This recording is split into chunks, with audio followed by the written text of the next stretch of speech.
Lovers of freedom, fellow Biafrans, and friends of Biafra.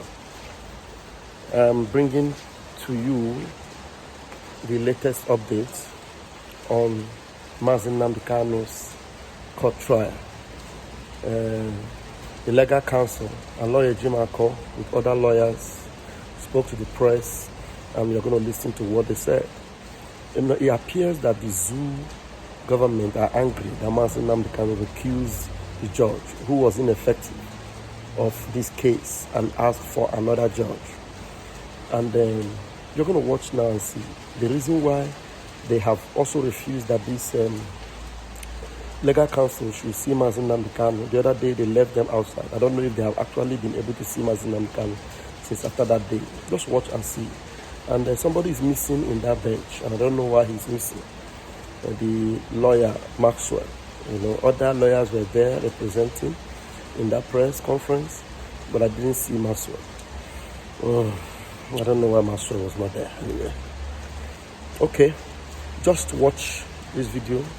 It's not as if we're interested in what is going on in that courtroom, because we go on irrespective of whatever decision they come with. We go on to restore Biafra. On the 2nd of December, Biafra will be redeclared. So watch this particular press briefing from our lawyer Ejimakor, share it, and make sure everybody sees it. We'll continue to expose the hypocrisy and evil or the persecution they are meting upon Mazi Nnamdi Kanu because he is an Igbo. Airborne. I am Raphael Chamakaji. Please enjoy. Hit the like button and hit share. Thank you.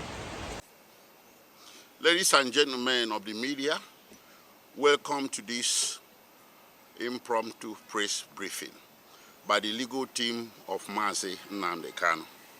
My name is Ejimakor. I'm the special counsel to Mazi Nnamdi Kanu. On my left is Nnemeka Ejiofor Esquire. Next to him is Jude Ugwanyi Esquire. Next to him is Chidiebere Nwodo Esquire. And on my right is Prince Mandela Umeborogu Esquire. Next to him is Ikenna Wangu Esquire. This is an observer member of the legal team with us today. Welcome one more time. We called this impromptu press briefing basically to recap on what happened in court on 24th September 2024. What happened is an exemplar of a defendant exercising his right under the Constitution when he loses confidence in the court before whom he has been brought to trial. It is nothing extraordinary. It didn't have to happen, but it happened for a reason. The reason is simple. We have contended, we have complained even in the media, and we have filed motions upon motions before the High Court, submitting evidence that where Mazi Nnamdi Kanu is currently detained complicates his preparation for trial because of several unconstitutional incidents or conducts by the DSS. One, the DSS seizes our legal documents. Two, the DSS listens to our conversations.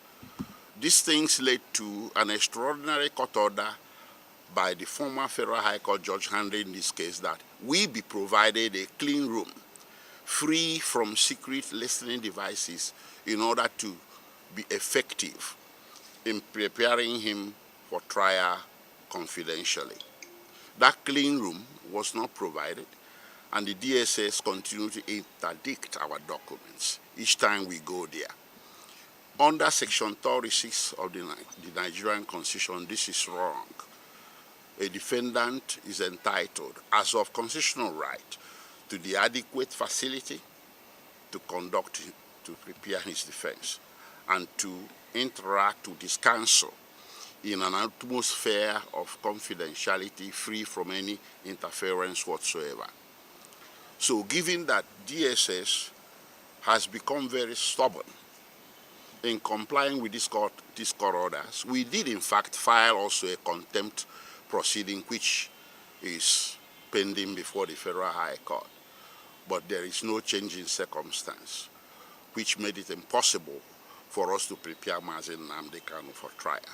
So when on 24 September, the judge insisted that trial must proceed in the face of all these anomalies, our client had no choice. Not we as counsel had no standing to recuse the judge. It was our client, the defendant, that has the constitutional standing. So he rose up to exercise that constitutional right, because with this atmosphere of not being prepared for his trial, how could the judge insist that trial must continue? That was exactly what led to the loss of confidence in the judge and the request for recusal. I'll stop here so far so that my other colleagues can give you other background to this case and why you are here today. Thank you. Thank you very much, gentlemen, and all lovers of freedom. My name is Ejimakor. I'm one of the lawyers to Mazi Nnamdi Kanu. A lot of people have been asking questions as to what happened in court in September 24th, 2024.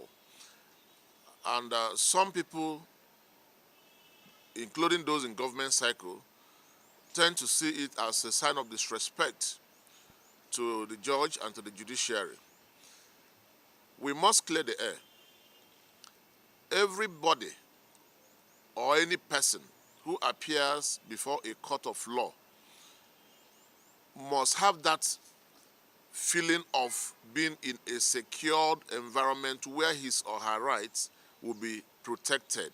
And not just protected, will be seen to being protected.